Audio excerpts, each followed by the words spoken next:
welcome to Beardychiel's Knitting Banter, episode 7.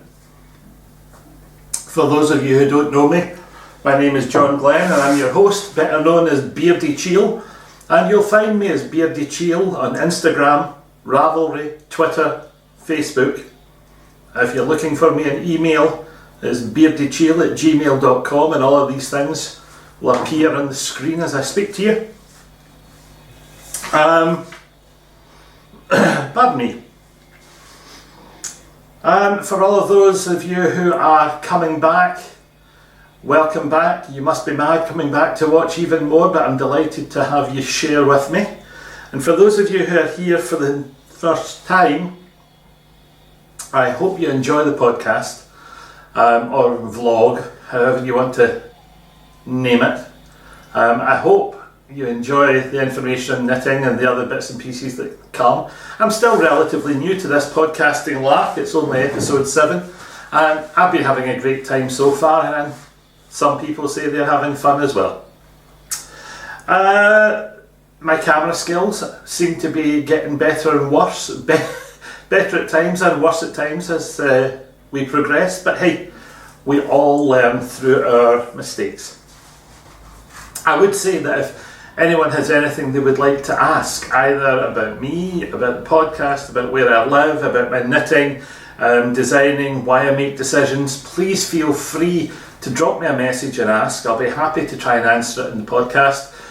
Leave a message on my Ravelry group, PM me on Facebook, whatever suits you. I'm happy to take questions any way whatsoever, and I'll try and fit them all in when we make our next couple of vlogs. Normally I just answer them instantly as they come in on Facebook or on Ravelry, but it would probably be more fun to have them come here and answer them here. What else? This episode. What's in this episode? Excuse me. I was out and about, as you'll see later on, filming in Thurso today, and it's quite a bright afternoon for November the 17th. But it is pretty chilly. There's a biting wind had started to build up. You'll see the weather when we go into the out and about clip. Pardon me. And I decided it was time to come home, have some lunch and have a nice hot cup of tea. So I have with me a nice hot cup of tea in Grandad's big mug. If I don't use Grandad's big mug, I get into trouble from the people who provided Grandad's big mug. And the tea is piping hot and it's spicy. It's Christmas in a cup. It's my favourite tea. I drink my tea black. No milk, no sugar, just tea, and I like some flavoured teas. So today we are on Tea India's Masala Chai. It is literally Christmas in a box. It's cloves, cinnamon, ginger, tea, orange peel, orange zest. There's all sorts of things in that blend, but it's absolutely gorgeous. I love it. So having a massive mug of that, piping hot today, I'm going to thoroughly enjoy as I do this podcast. So, what have we got? We've got some of our standard items. We have the return of some bits from previous podcasts, which I said would come back. We have works in progress, we have completed objects, vintage patterns, and my local area. So we're going to start off today with my local area, and I'll hand over to myself. As I was recording, I just switched the camera on and rambled. So you're going to have to put up with my ramblings for the next 5 or 10 minutes. I do hope you enjoy what I saw when I was out and about today. I did. See you in a bit.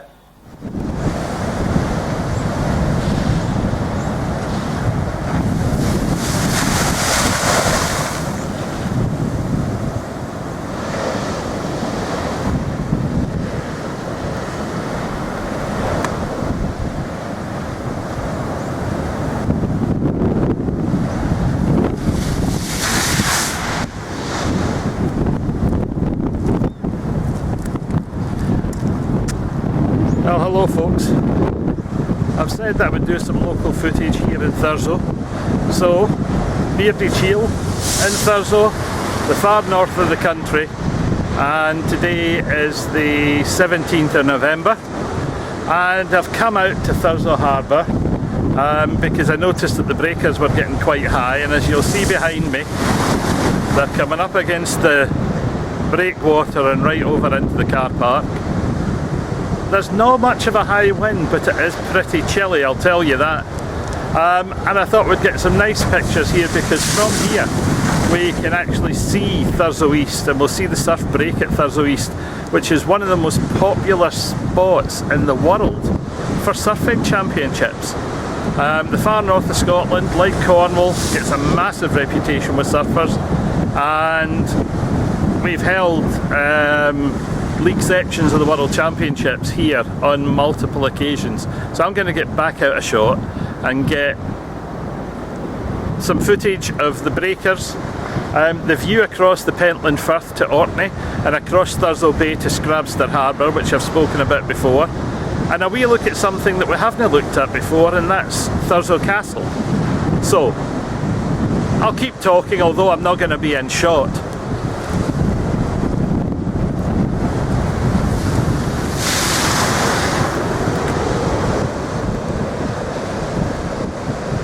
So here you go, Thurso Harbour in all its glory, and I'll tell you that, oh, that was a big one. The town itself is an interesting place. There's another biggie coming in. Woohoo!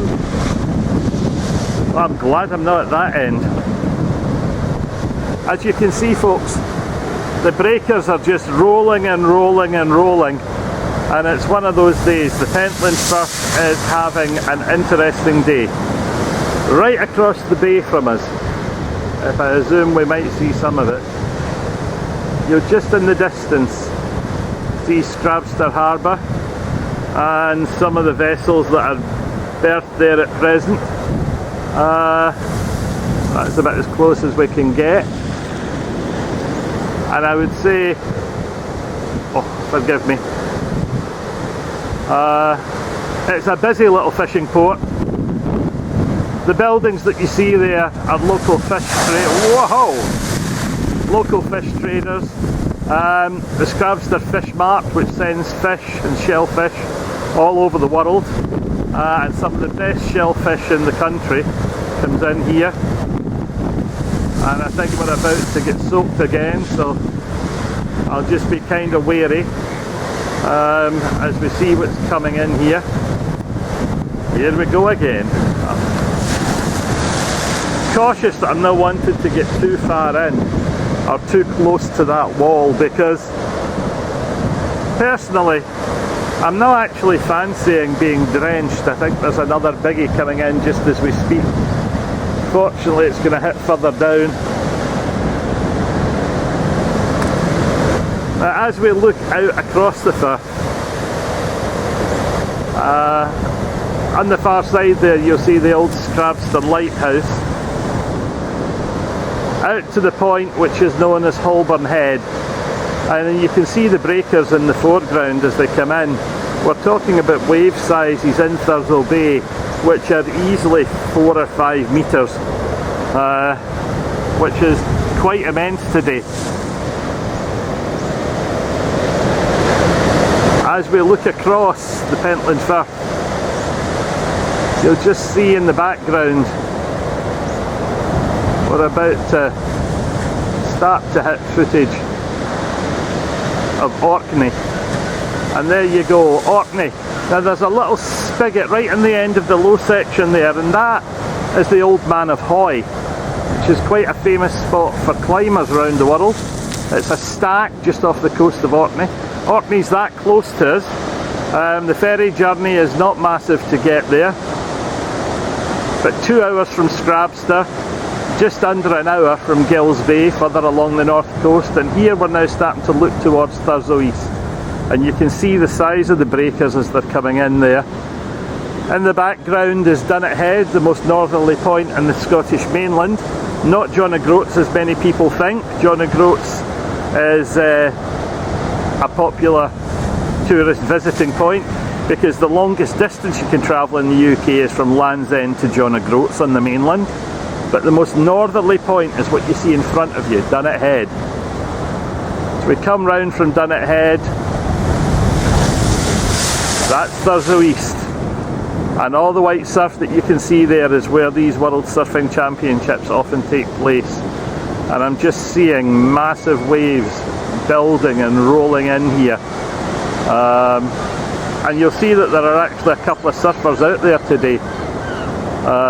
You see one just vanishing over the top of a wave. And that's the sort of place it is. Those black specks are surfers who know that they're not going to get these conditions again, and they'll have travelled quite often thousands of miles to get the chance of practicing here. I don't know if my zoom will take us in any closer to them. We'll see, but you can see there's one in the water there. We'll see if he catches a wave. In fact, there's a whole crowd of them have just gone over the top of a wave there. I think there's about 6 or 7 people out there today. You see there's a group of about 4 there, 4 or 5, ready, waiting for the next wave, and there we go, one of them's up and away, and wipe out. You never know what you're going to see when you come down to Thurso Harbour. Quite often you get to stand and watch things like this, and it makes for an absolutely stunning day. Luckily the wind's not too bad today, because an icy wind this far north cuts through you like a knife.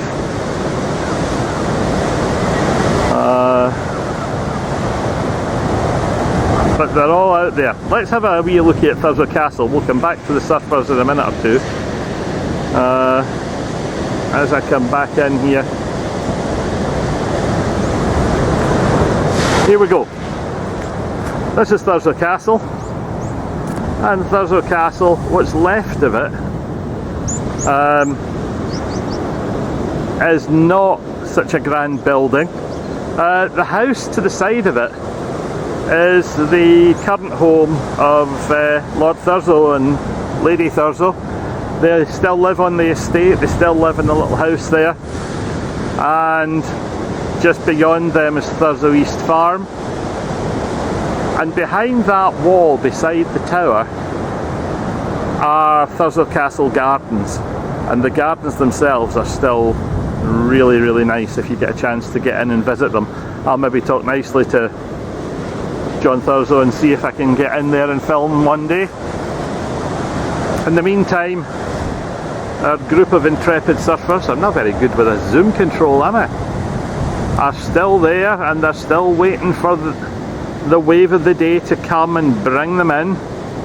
And while they're out there in the freezing cold Pentland Firth, they're all, I'm thinking, wearing dry suits, and they'll have several thermal layers under their dry suits, because the Pentland Firth itself has a reputation with the local fishermen that should you happen to go over the side, you have less than 5 minutes before hypothermia bites if you're not wearing the right safety gear. Consequently, it's a place which is treated with the utmost of respect by the local fishing community. And as you see, Orkney in the background, the breakers here seem to be getting a bit higher at the moment. It's a stunning sight as they come rolling in towards you. I'm just pleased when they decide to break before they actually hit the wall. But the further they come rolling in towards the town, the faster they seem to be. Thurso Beach in the distance there. A lovely white sand beach, a perfect place to walk your dog. Very, very popular. And I have to say, it's a place where it's lovely to drive down in the car with a flask of hot chocolate or a flask of coffee on a day like this, and sit in the warmth of the car, listening to the radio and watching the waves come rolling in and hammer the shore. And there's a van leaving behind me. The rest of Thurso Harbour is not particularly inspiring, I will say. As you can see, just one or two small buildings. You'll remember me talking a couple of episodes ago about a local fishmonger who used to hold a royal warrant, and that is indeed that fishmonger, Colin Mackay's. Caithness Livestock Breeders on the far side of the road there, and some youngsters out from our local primary school, and what they're up to today looks to be some tidying up. So they're doing a litter pick, I think, today, and good on them for supporting the community in that way. The big building beside me is a water treatment plant just at the mouth of the river, and it's the last place where sewage is treated before it vanishes. And before we call it a day, folks, just back to these breakers one more time. Absolutely stunning, and it's lovely to have been down here blethering for 10 minutes. I'm going to stop there and move to another location. 3, 2, 1. Well, hello everyone. I've driven to the other side of Thurso to Scrabster Harbour, and I'm currently standing on one of the jetties at Scrabster Harbour, and as you can see, the old Harbour Trust ice house is there ready to supply any of the local vessels who are needing a supply of ice. And Thurso Lifeboat sitting just outside the RNLI lifeboat station there, ready to launch in case of any emergency. Past that, in the distance, is the entrance to the ferry boat at Scrabster, and here, just in front of me, one of our local residents. Just out for a wee swim. I've lost that. There we are. Oh, and a wee dive. So there must be something of interest down there in the basin. If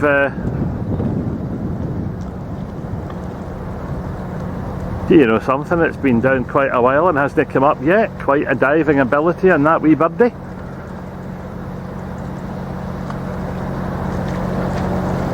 I'm just watching to see where and when it resurfaces. And there's nothing yet. I knew they dived, and I knew they had a fair capacity for depth and whatever, but I hadn't realised just how at depth they actually were. I'll wait another few seconds, see if it reappears. It's been down for a good 10-15 seconds now. You know, I've never actually considered what the ability to dive or the diving duration for some of these birds happens to be. And there's still no sign of it having resurfaced anywhere in the basin at the moment.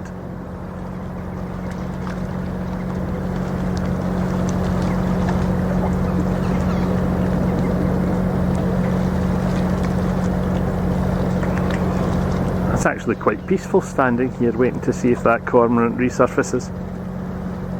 Member of the cormorant family. I think it's what would colloquially be known as a shag.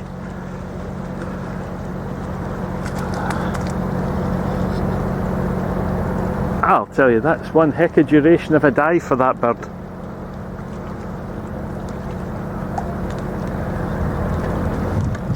I'm not noticing it having come up anywhere else in the basin.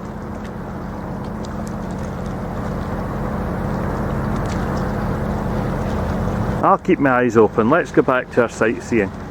As I say, lifeboat in the background, the ferry terminal, Northlink ferry terminal just beyond, the ice house, as I say, and that large vessel that we were looking at from the other side of the bay, called the Normand Prosper. I'm guessing it could be any number of reasons that it's here.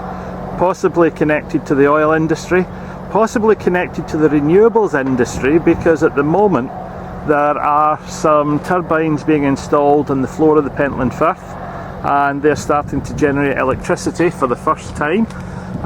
So tidal energy coming in. As we turn into the inner basin, yeah, we've got some creels. There are a set of local creel boats here, and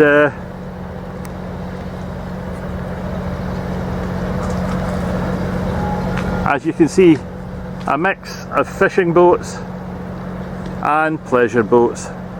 The little marina here houses a lot in the way of small crab and creel boats, and quite a few sailing enthusiasts like to use Scrabster as their base of operations.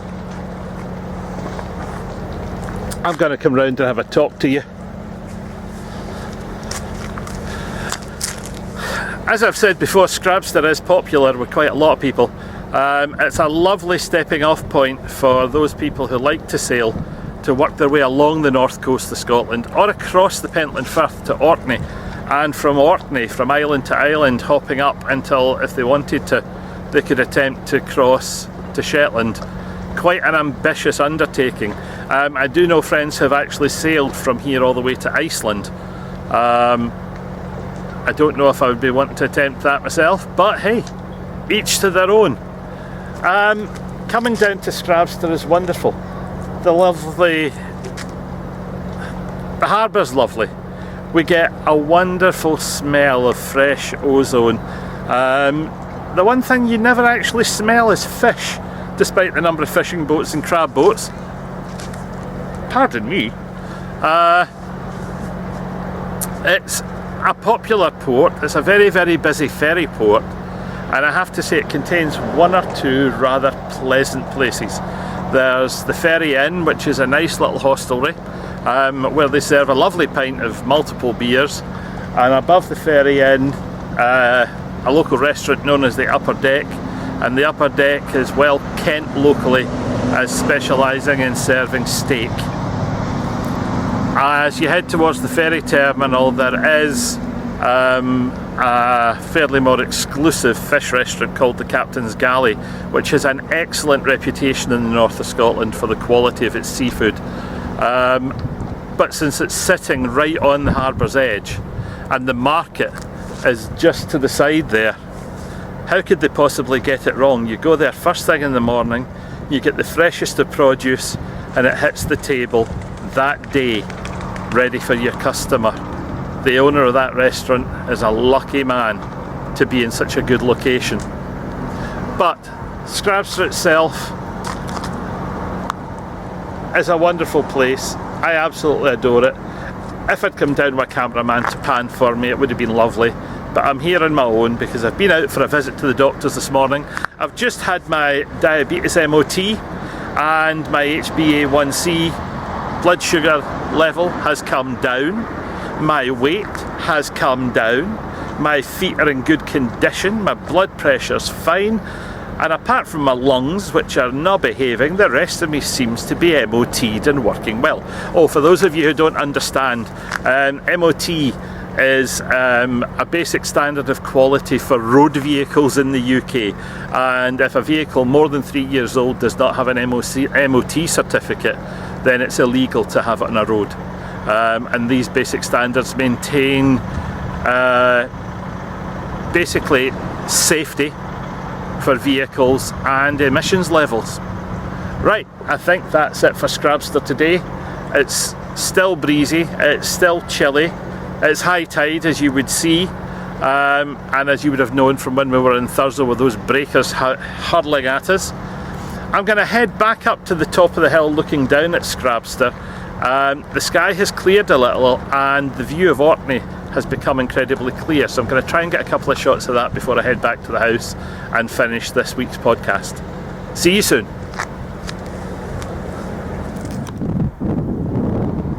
I've come to the top of the hill as I said I would, to let you have a look at Orkney.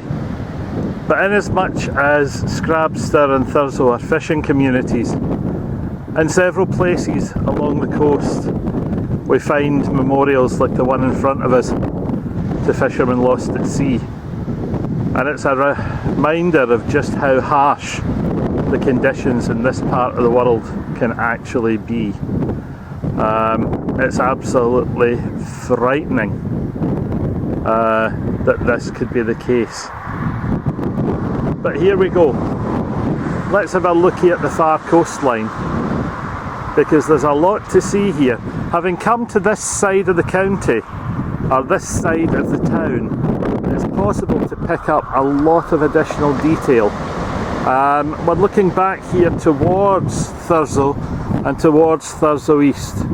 I don't know if we'll be able to see Thurso Castle in the distance there, but it should be just about where we're looking. It's kind of hard to see in this viewfinder today, but yeah, there's the foreshore at Thurso, and there's Thurso Castle. And you can see that those breakers are still rolling in quite beautifully at Thurso East. We're going to roll back out along the coast. Pausing to make sure that we get a good shot of everything as we go. Those breakers, as I say, still hammering the coast. Coming to the end of Thurso, and as we drop down there, starting to look across towards Dunnet Bay and to Dunnet Head. And as we look across to Dunnet Head, in the far distance there is a small house just coming into view. And anyone who's been watching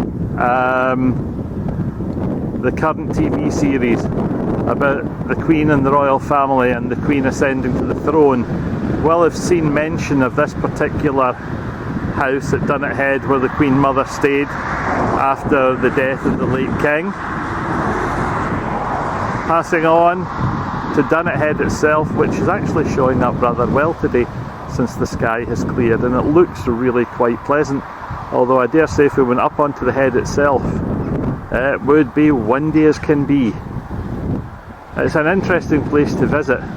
Right at the top there, at the highest point at the end, is a viewpoint. That viewpoint actually holds the base, a base for an old Royal Observer Corps installation and a military installation. And from there, off across the Pentland Firth, until as we get to see the old Scrabster Lighthouse. In the distance we have Orkney, and you'll just see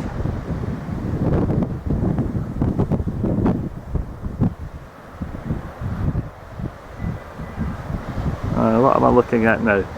Yeah, the last of the houses on the pier, Orkney in the background, and there's the Scrabster Lighthouse standing at the end of Holborn Head with Orkney in the background. From this angle, the port of Scrabster does look like any other normal working port. Some lorries ready to carry things across the country. The outer basin, which I didn't bother to walk around today, that large Norwegian sea-going vessel from the other side, and the industrial units that make up the fish market, some of the local fish traders, and strangely enough, those fuel tanks are where all of the fuel oil and heating oil, petrol, diesel from the north of Scotland come in and get stored.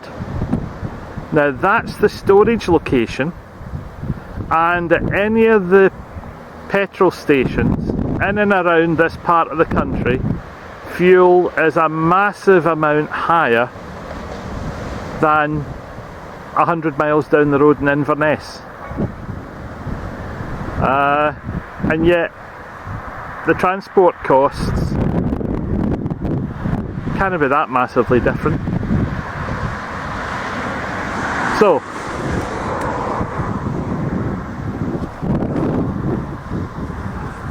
Dunnet Head and Thurso Bay on this November morning, and this memorial to two of our local fishermen. I would say to you, ladies and gents, that the wind has got up. My fingers are absolutely freezing holding this camera as cars nip past behind me. I'm going to sign off here, head back to the house, have a hot cup of tea, and I'll join you there for the knitting part of the podcast. To the studio, or as we like to call it, the conservatory. I'm allowed to film out here because I can put all the things I want on the table, hold them up, talk about them, and as long as I tidy up by the end of the day, Janet doesn't shout at me too much. So that's a good sign. What can I say? What a powerful sea is all I can say about what you've just seen. But the fact that I wanted to get the podcast filmed, I was tempted after that lot to head into a local cafe. There is a surfers cafe called the Tempest Cafe here in Thurso, where the food is freshly cooked in an open kitchen in front of you. They do a wonderful cup of coffee, they do some wonderful homemade fresh soups every day, and it was a terrible temptation because it's at the harbour just to walk into the Tempest, order something and sit and have it, but instead I came home, had a quick bite of lunch with my better half, made a big cup of tea and came out here to finish the podcast. So, works in progress. What am I working on at the moment? Well, first thing I'm working on at the moment is this. It's on straight needles at the moment, although it doesn't need to be. I'm going to have to move it onto, I'm thinking, onto circular at some point. And it's a kerchief. It's knitted to sort of standard shawl pattern, and it would be that way up. There's not a massive amount of wool left, and this is the leftover from the stranded Aran 2-colour hat that I was knitting for Sock Petition's Strand Along, and I thought something to go around the neck to go with the hat would be a great idea. So I just stuck a couple of stitches on and started to throw this together. And there's some rows, there's some holes, and there's some decreases and some plain bits coming in, and it's evolving a little as I knit it, and it's going to be great fun. It's in JC Rennie's 4-ply lamb's wool. Smells lovely. I've spoken about the wool, the yarn itself in a previous podcast, and it's going one heck of a long way. That's what's left.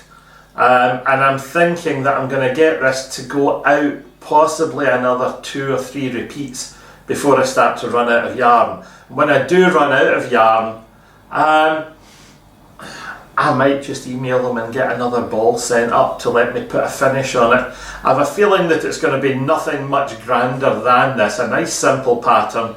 I-cord bind off, I'm thinking, at the end, and a buttonhole somewhere, because this is going to be I'm thinking this is going to be a wrap around once and fasten kerchief cowl type beastie, but based on a triangular shawl pattern, and I'm happy with that at the moment. It's knitting up really, really nicely. I'm thoroughly enjoying it. Then next thing on my needles. Oh, acquisition. Helen Duffin, you've a lot to answer for. I ordered the little 25mm sock pin. So it's a 2.5mm sock pin, and on the 2.5mm sock pin is a sock, or part of a sock. And this is the second part of a pair being knitted, as I said before, in Chopel's 4-ply sock yarn. Here's the first one finished, and this is for Eva Christie's Podcaster's Christmas Sock Swap Knit Along. I know who it's going to, and I know what shoe size I was knitting, and I have thoroughly enjoyed it so far. There is a little pattern running up the front. It makes a wonderful mitten. This feels really nice and cosy. The colours on this particular sock I think are absolutely wonderful. The heel's worked out alright, it's nice, puffy, waffly, thick, so that should give a little added protection. Haven't blocked them, done anything with them yet. It's literally just off the needles and thrown into the finished bag, waiting for sock number 2. But when sock number 2 is done and blocked, this will be ready to go, and you'll see there's a little piece of rib up the side just to keep the top pulled in, and some lace work on the front, and I carried the lace work up on the back of the leg as well so that it mirrors the front. I'm happy with it. It's nice, it's knitted up really, really nicely, and I hope the person who gets the socks thoroughly enjoys them, and I hope that they're as cosy to wear as they have been nice to knit. So that's that one. And we move on to number 3. Now number 3 is a sock, and number 3 is here, and number 3 is on 4mm pins, and it's in double knitting, and that is massive for a sock, I hear you saying. Well, that's because this is a Santa sock. My daughter-in-law Louise asked, could you please make Santa socks for the boys for Christmas? As you know, I have 3 grandsons. Ian, who is 6.5, Reuben, who's about 1.5 years, and his younger brother Leo, who's about 5 months old now. 6 months, 5 months, 6 months, 5 months. And Leo and Reuben need Santa socks. So I knew that in my stash I had something that would be suitable for starting Santa socks, and I had this sparkly white. There's some silver stellina mixed in with some of this, and this came in a bag of fashion clearance yarn, 400 grams for a £5 from one of our local discount shops. Mixed fibres, it's acrylic, polyester, nylon, wool, cotton. They don't specify exactly what the mix is, but you get 400 grams for a £5. It's absolutely fine for this sort of thing. Knitting up really, really nicely. It actually feels quite cosy. And when I'm looking at this, I'm thinking that would actually make quite a nice beanie.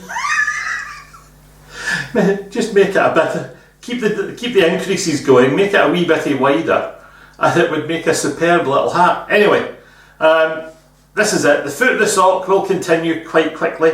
Turn the heel and then up the length of the leg and up the length of the leg. Some intarsia. I think the kids' names are going to have to be knitted in.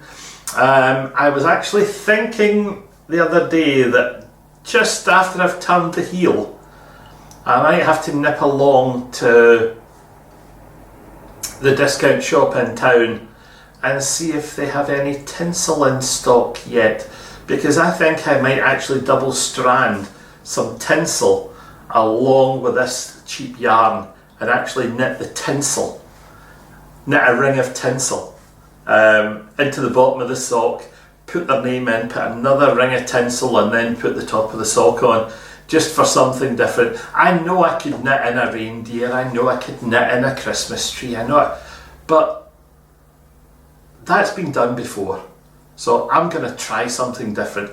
I hope it works. I'll show you later on what the finished sock looks like in another podcast, and hopefully I'll get everything else done. Now, I have just realised that I have brought this lot through, and there's one work in progress which I have left lying in my bedroom. So a quick pause and a quick edit while I nip out, pick it up and bring it back through. I'm back. Quick trip along to the bedroom, picked up my bedtime knitting from beside the bed. Yes, some people go to bed and read, I go to bed and knit. Sometimes I read as well. But I find that just a few rows of knitting helps me to chill out, calm down. No matter what the day's throwing at me, I just forget everything. Let the world wash over me. life is too short, who cares, enjoy it. So I have been working, as you know, on a variation or a reworking of a vintage waistcoat pattern. And I've been knitting for myself using this cone of tweedy yarn which I picked up from King Craig Fabrics in Brora. Some of you have, after my podcast, popped into King Craig's and bought some yarn, so thank you very much for giving them a chance. They're lovely people, and I've had one or two messages on Ravelry saying that folk have popped in and bought yarn and were astonished at the range and the prices. Yes, I can understand exactly why. I love the smell of this one. But I've been working on the back of this, and when you're knitting a 58-inch chest, it takes a bit of time. And here we go. We are almost 2/3 of the way up the armhole towards the shoulder, and it feels wonderful. I'm really looking forward to hopefully getting the back finished in the next... Oh! Don't pull the stitches off the end of the pin, you silly old beggar, you. I almost had to delete an expletive there. And I have to say, this fabric is knitting up really well. The finished texture is lovely. I like the way it looks. I'm liking the colour in it, and all the little flecks of colour, which you're probably not seeing too well there. So if I get out of my seat and come over for the close-up, you'll actually see slightly better the range of colours that are in this particular wool. There's a scarlet, there's a blue, there's a green, there's a yellow, all in tiny flecks with this lovely beige, or what my granny would have described as fawn background. And I, for one, am really looking forward to finishing this and getting the fronts done and have the whole thing put together. That's one work in progress which I know it goes on a back burner. I know I have 2 or 3 other things on back burners which they get 2 or 3 rows done back in the bag, 2 or 3 rows back in the bag, because other things are needing to be finished first. And I think there's a lot of us out there. Oh, big hair, where did that come from? A lot of us out there who are incredibly similar. Is it a bad thing? I don't think it is. Remember that for a lot of us, when we're knitting, knitters' minds tend to be very mathematically adept. We count a lot. We count rows, we count stitches, we count decreases, we make things match. We're looking for symmetry quite often in garment production. We're looking for sleeve length, we're looking for body length, we're looking for the shaping, we're looking to match gauges or swap gauges between yarns so that we can adapt a pattern to make a specific yarn produce the effect that we want. And because we're doing all of these things, our brains are incredibly active.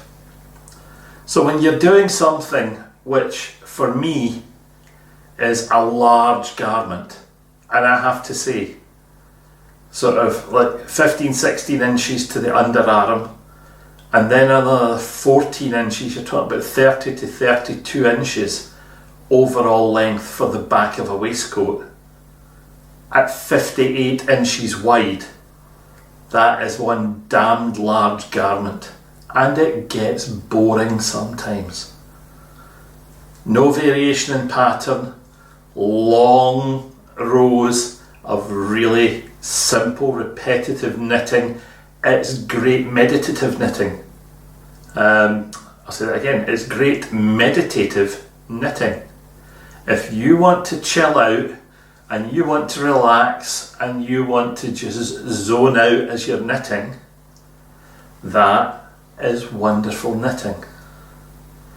If you are particularly religious, that could quite easily be used in any number of ways.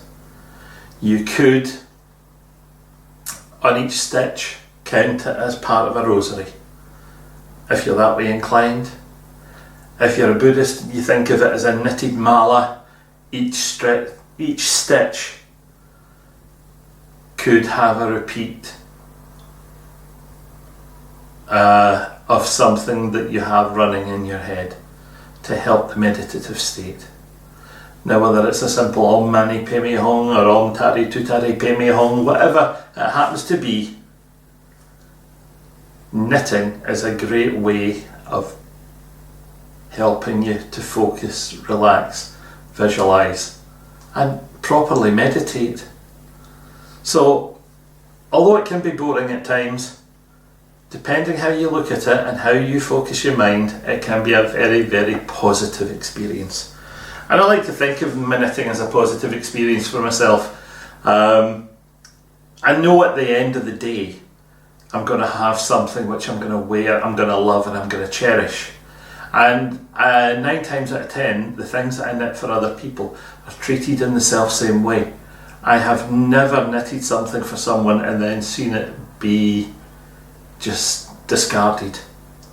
And that makes me really happy. It means that not only do they appreciate the effort that has gone in and the work that has gone in, but they've actually enjoyed using that particular item as well. And I've gone completely off the track of what I was wanting to talk about. We were on works in progress. What am I like? I just waffle sometimes. I do enjoy waffling. I do enjoy a blether. As several of my podcasting buddies can attest. But where were we? Vintage waistcoat, yes. There's a lovely lead in to the next section. Vintage patterns. Now, you know that I have my grandmother's and my mother's pattern collections from years gone by, and that I love flicking through them. I love looking for things, and I did say that I would focus specifically as I'm going through these patterns on items for men. So I was rummaging because I promised that I would put something into this particular podcast, and I thought, what will I put in? And I chose this. I've chosen a pattern which comes from the mid-1960s. It's from a Women's Weekly magazine giveaway of free patterns. Now, surprisingly, in this book there are, I think, about 15 patterns in total, and 4 of them are for the male of the species, regardless of age, whether it's for boys or men. But there are 4 male patterns in amongst, so we're talking about the 25% mark. Male patterns in a family giveaway book, and I reckon that's not too bad. Now, today we're going to focus on this particular pattern, and photographs are appearing as I say this because I've got what I wanted to say roughed out in front of me, and I've already saved images from the patterns which are going to be popping up here and there or replacing me on screen, which is not a bad thing, getting a rest from my hairy old face. And what I would say is I chose this pattern because the description of the colours for the male of the species at the bottom of this pattern had me giggling. The stereotyping of a father and son together is so classic of that era, that period in time. Boys together, dad and son wearing the same sweater. Isn't that wonderful? Life is good in the gardens of Britain. And the sweater itself we'll talk about in a second, but I have to say, the image of dad and boy with their matching sweaters does take me back 40 odd years. Now, the yarn involved was made by Peyton's and is called Fiona. Was a wool and Orlon mix. Now, Orlon was the DuPont Chemical Company's name for acrylic. Now, DuPont first marketed Orlon in 1941. So their first acrylic hit the market 1941. That's one heck of a long time ago. And from what I could find out as I was researching the pattern, Orlon as a material, although they released it in 1941, as a yarn, it didn't actually become popular either on its own or blended with wool until the mid to late 1950s. And between then and the mid 1970s, Orlon, or DuPont's Orlon brackets acrylic, blended with other things, became incredibly popular. Now, they had produced it originally as an alternative to rayon, because rayon, as some of you may know, is a cellulose-based fibre based on wood pulp originally, I think in its test production days, was produced as a way of creating an alternative to silk,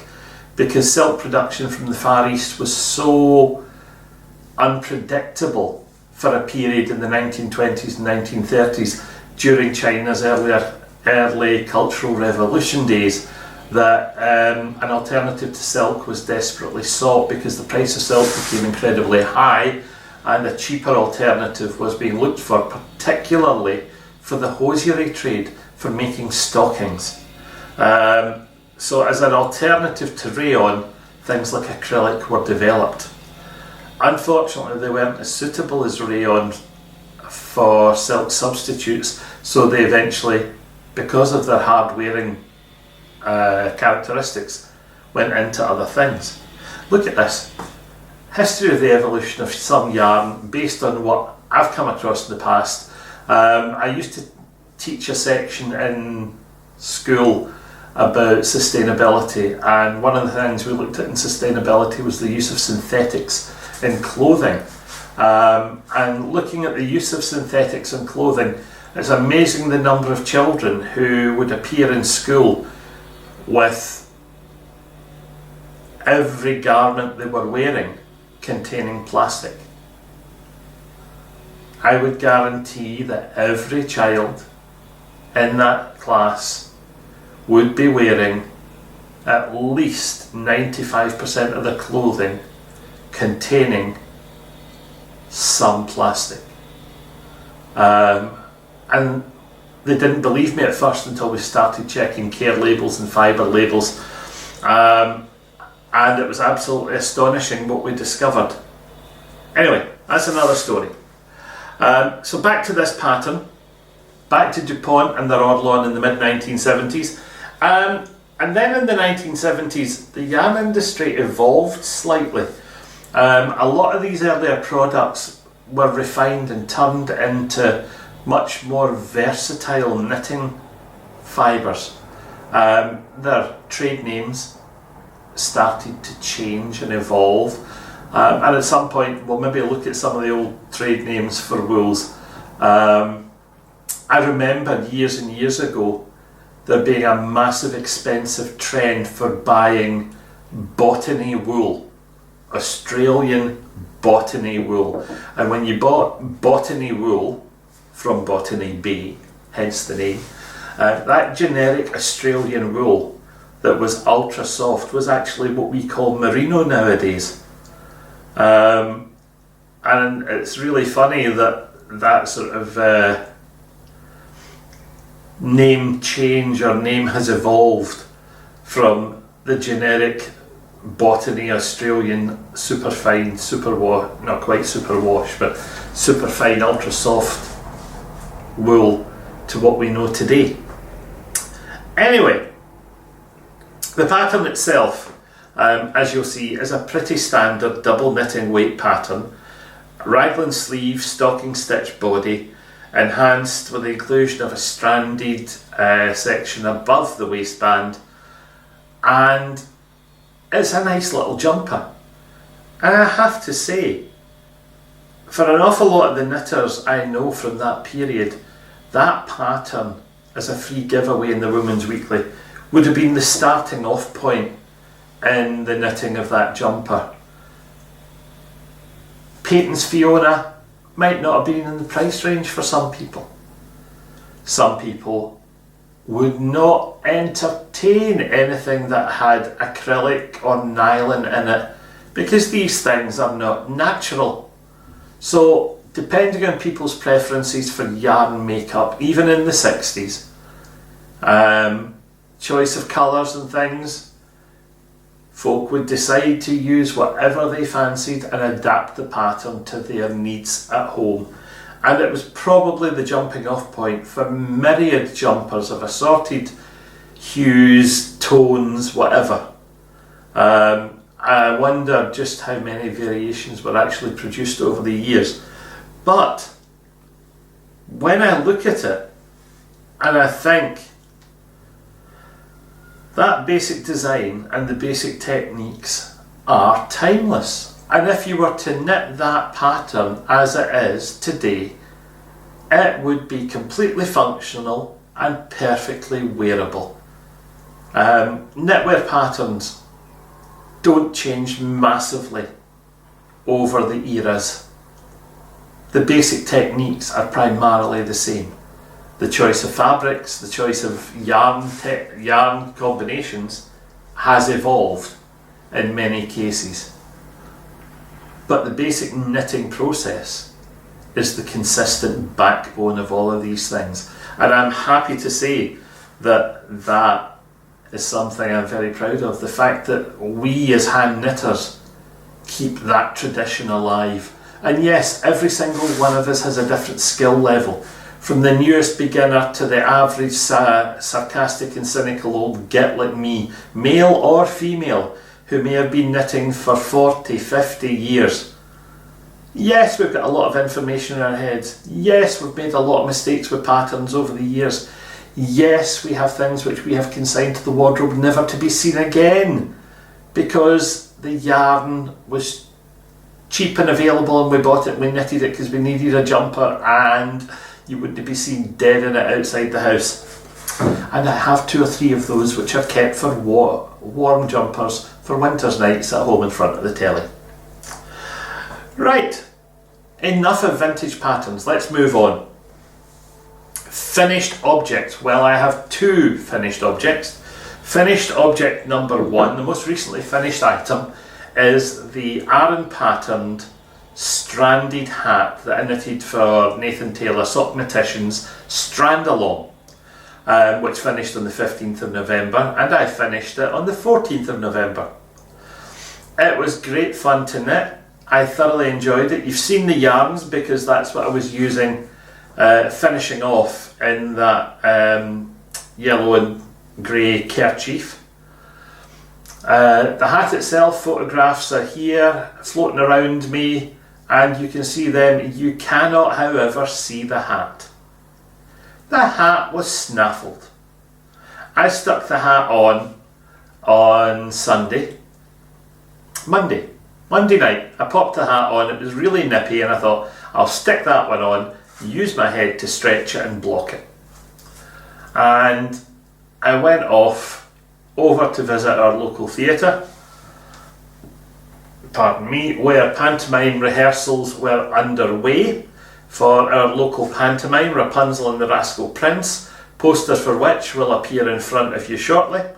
All the graphics for the poster produced by yours truly, and the directing of this year's pantomime also down to yours truly, with the help of an assistant director and a producer who have done all the physical running around, so that all I've had to do is sit in front of a cast and say please move there, please stand there, pick up your voice, change the pace, and somebody else has done all the hard physical running around, all the choreography for me.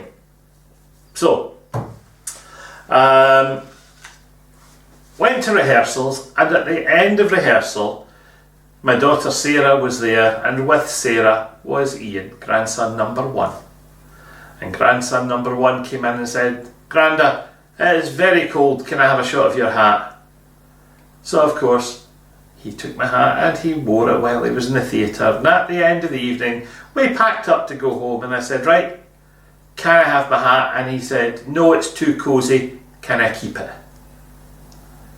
Yes, you all know me, I am far too soft and soppy, and I am a doting granda. And I said, of course you can, son. I'll get it back at some point so that I finish writing out the pattern, but for the time being you can have the hat. So it's gone. It's gone to a new home and he's wearing it, and I'm delighted. Where things like this go and get used on a regular basis, I'm absolutely delighted.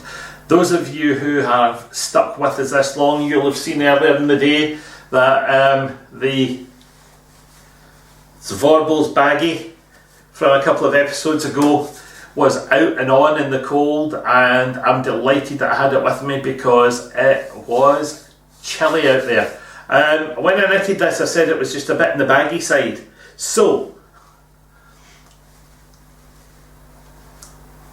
a couple of run-throughs of some shirring elastic into the rib, and that bit has come in nice and tight and cosy and easy to wear, and I'm delighted with the hat. Kirsty Gunn,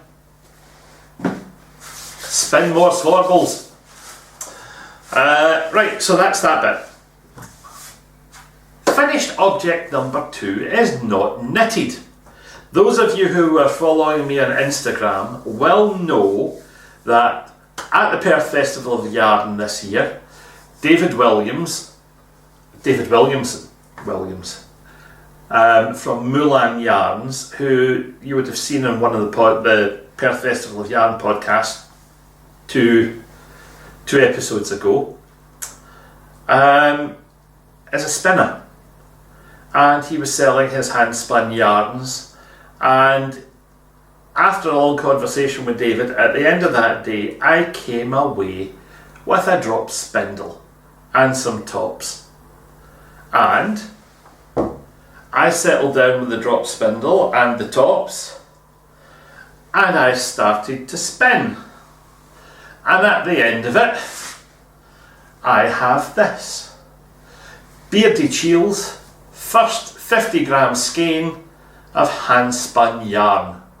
And some of it is fine, and some of it's a wee bitty bigger, and for a first attempt on a drop spindle, I don't know what the spinners out there think, but I, for one, am a happy man. Now I'm going to come and put it up close to the camera so that you can see it, and you can criticise if you wish. I didn't mind, but I had brilliant fun producing it, and here's what it looks like. Now I think for a first attempt, that's not bad at all. I'm quite happy with the way the twists are lying. I haven't decided what I'm going to knit it into. It's primarily about the size of some double knitting.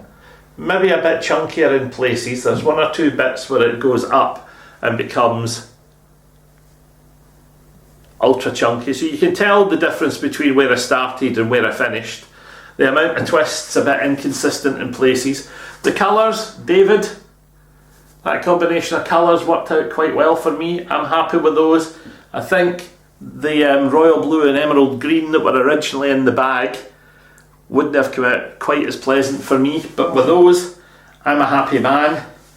As I say, I don't know what they're going to be when they're finished, or I don't know what it's going to go into or what it's going to become, but for a first attempt at spinning, as a finished object, I'm a happy Beardychiel. And that's my finished objects done for the time being. There's not an awful lot. So what's next? Well, for me, I've had some communications back and forth between myself and Eva Christie of Eva Christie Hand Knits, and we have been discussing the Perth Festival of Yarn. Now this year I helped Eva by putting together the festival website for 2016, and she has asked me would I be willing to help with the website for 2017. And I said, yes, I thoroughly enjoyed it. I would love to do that. So I'm going to be starting work in my spare time. to help Eva put together the website for the Perth Festival of Yarn 2017. And there might be one or two other things that I do to help out, which I'm absolutely delighted with. It's nice to contribute to something which lets the knitting community come together in that way. The atmosphere in the Salutation Hotel was absolutely super. It was just amazing. From the several hundred people who came through the door on the day to wander around, to shop, to sit and chat, drink tea, knit. It was just wonderful. The vendors were absolutely superb, and some of the vendors have kept in touch. I came home with yarn, some of which I have used, some of which I have put away and haven't started on yet. I've got some beautiful hand spun that I've still to decide how I'm going to use it. And the entire atmosphere, the entire sort of raison d'etre for that particular festival was so positive that I'm delighted to have been asked to help try and recreate that atmosphere. So that's something I'm looking forward to doing, because I can do that without massive physical exertion, and it's my hobby, and it's nice to be able to work on your hobby in peace and tranquility and have something positive come out at the end. So as more information on that particular event becomes available, you can either get it from the website when it's launched, and I'm hoping to get the launch done just after Christmas. So either the launch of the website or the Perth Festival of Yarn Facebook page. Eva will keep that up to date with information, and we will hopefully have absolutely brilliant fun on round about September the 9th and 10th, 2017, because I think those are the dates that she has planned for the next festival. We are in Perth again. She's currently looking at bigger venues because there have been so many requests for space that it may be that our original venue is too small to host the number of vendors who now want to come to the Perth Festival, which is wonderful for the shoppers and wonderful for me, because I just love to go and see what's available and chat to these people and hopefully persuade them to stick their face on screen for a podcast. So keep your eyes and ears open for Perth Festival of Yarn 2017 information coming from Eva Christie via the Perth Festival of Yarn Facebook page and eventually its own website. So what else have I been up to? Well, as you know at the moment, mainly sitting knitting, and when you're sitting knitting, do you want to concentrate on the telly? Not particularly. Is it nice to have a podcast running in the background? Too right it is. And I enjoy having my podcast running in the background.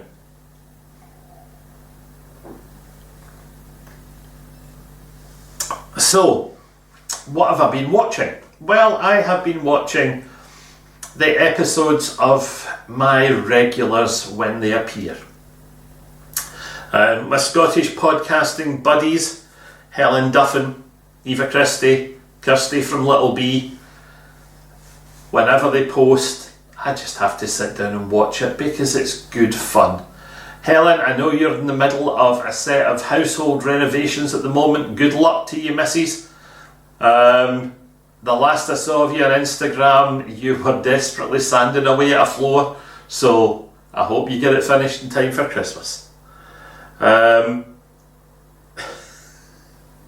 Kirsty, Little B, Mrs. You make me laugh. You have such a WYSIWYG personality. What you see is what you get, and if they don't like it, stuff it. Keep going, Kirsty. Some of the things you produce are absolutely amazing. I still think about the first time I saw those absolutely horrendously colourful Hydra mittens. Now, as a Marvel fan, seeing the Hydra sign knitted into a set of mittens, Captain America would have been spinning in his frozen grave had he come across that. They were stunning. And some of the stuff you've produced since then, equally stunning. So keep going. I know you've been doing a lot of knitting. I know that you've swapped onto an e-spinner because you had mentioned that that was coming and that you're thinking to get rid of your spinning wheel. So that will be an interesting one if you ever manage to do that. My wife has suggested that maybe a spinning wheel for my Christmas wouldn't be a bad idea. I don't know if I fancy going that far yet. I'm happy with my drop spindle. I've got some nice combed and carded fleece on its way to me. I've got some natural white, some natural grey and some natural black, 100 grams of each coming for spinning, so I'm going to play with that and see what I manage to produce. That'll be fun. Who else? Oh, Nathan Taylor, Sockmatician. New episode out from Nathan. Thoroughly enjoyed it. I don't know why, but every time Nathan puts out a new episode, I seem to find it first thing on a Sunday morning, just as I'm about to run a really hot bath, and I end up lying in the bath on a Sunday morning for an hour listening to Nathan Taylor. Now, Nathan, you're going to have to start putting these things out on a different day of the week, because my wife's starting to think that there's something strange about me listening to you in the bath. It's just unfortunate timing, but it is a really nice chill out listening, and I always thoroughly enjoy that. Dan and Kay Jones, the Bakery Bears. Every time an episode comes out, Dan is a new knitter, is evolving his experience, his style, his range of fabrics, the types of things that he's trying to do, the complexity of things that he's working on, and I think it's absolutely wonderful to watch. When I see the progress for things appearing on Instagram and then it comes in the next podcast and there's information, it's absolutely brilliant. Who else? I've done all my usuals. Well, new to me this time have been one or two spinning podcasts, because as I started work on that, I read the basic instructions and I thought, well, is there anything else about this that I need to know before I do this? And once I've got it onto that drop spindle, what in God's name do I do with next? Well, turns out that all that information is out there and it's easy to find. So I went trawling through some spinning and drop spindle podcasts, and I have to say that there were two batches which, pardon me, stood out to me and really helped me settle into what I was doing. The first batch were on the Interweave account, and they were by Abby Francmont, I don't know how she pronounces her surname. A lovely American spinner, and her information on the use of a drop spindle was absolutely superb. From the simplest beginning stages through park and draft to drafting as you spin, absolutely wonderful. Made perfect sense, plying on a drop spindle, all the things that might possibly need to happen were there, and I just started on one, got hooked and batched the rest. One big batch and just watched them one after another. In fact, I ended up sitting till 2 in the morning to finish them off, and that was good. Then I found a set of historical drop spindle and spinning podcasts by Lois Swales. And she does some of them in period costume, and the one that really got me was one that was entitled Spin Like a Scot. And I thought, well, I'm a Scot, And when I watched it, she was talking about historically traditional Scots spindle, the Jelligan, as she pronounces it. I think she's got an extra A in there somewhere. I think it's meant to be Jalgan. But I'm not that sure of the archaic language, so I'm going to do a bit of research. It maybe Gaelic. If it is Gaelic, I'll soon find out and I'll come back with the correct pronunciation. Didn't bother to do it before this episode, but I will. And that actually looked like fun. I was actually tempted to nip out and get a piece of 2x2 and a spoke shave, and then I thought, I've not got the energy for that. And then I thought, well, if I was at work, I could always get a piece of 2x2 and stick that on a lathe and have it turned. And then I thought, oh wait a minute, I'm not at work and I don't have a lathe at home, and I wouldn't be fit for that anyway. So that's up in the sky. But absolutely fantastic. Norse spinning, Scots spinning, loading a distaff, all sorts of things. Absolutely fascinating. Ordinary drop spindles, Turkish spindles. Ladies, between the two of you, my head is absolutely full of information.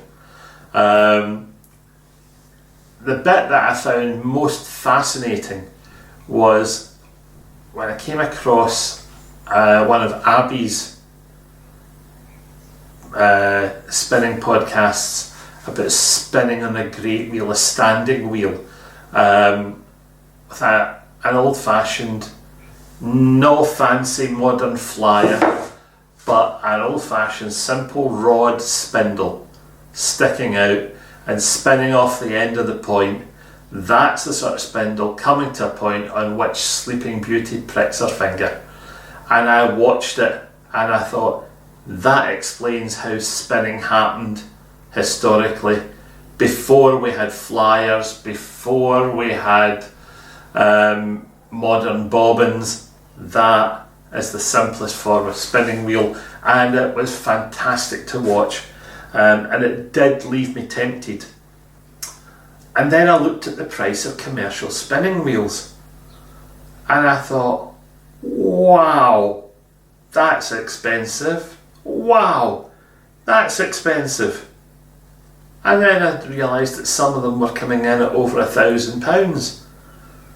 And when I looked at them in detail, one of them coming in at just under £1,000 was made of MDF, medium density fibreboard.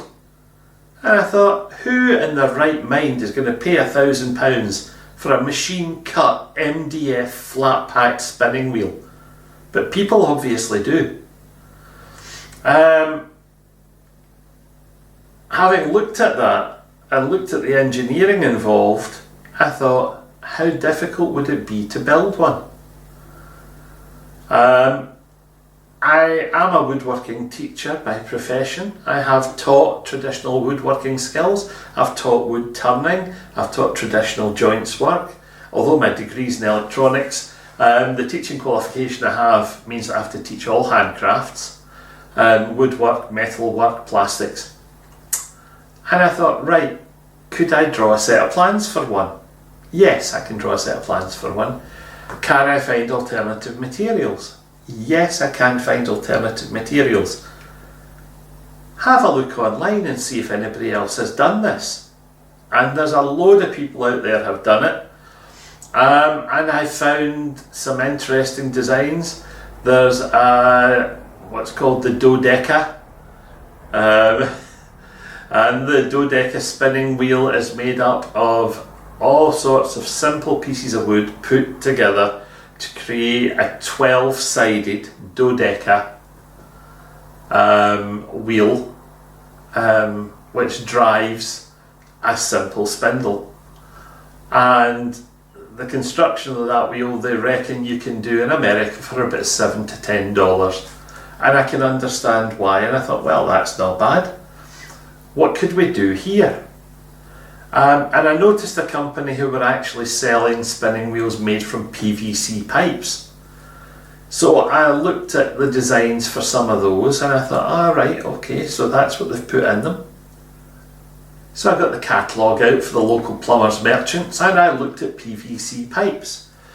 And if I wanted to build a PVC simple straight spindle spinning wheel, no flyer, no bobbin, old-fashioned spindle, if I decide to use a chopstick for a spindle, I can buy 40mm diameter wheels, wooden wheels, which I can embed a chopstick in, pre-drilled at the centre and with a groove on the outside to hold a belt, and I can get 100 of them for a £5.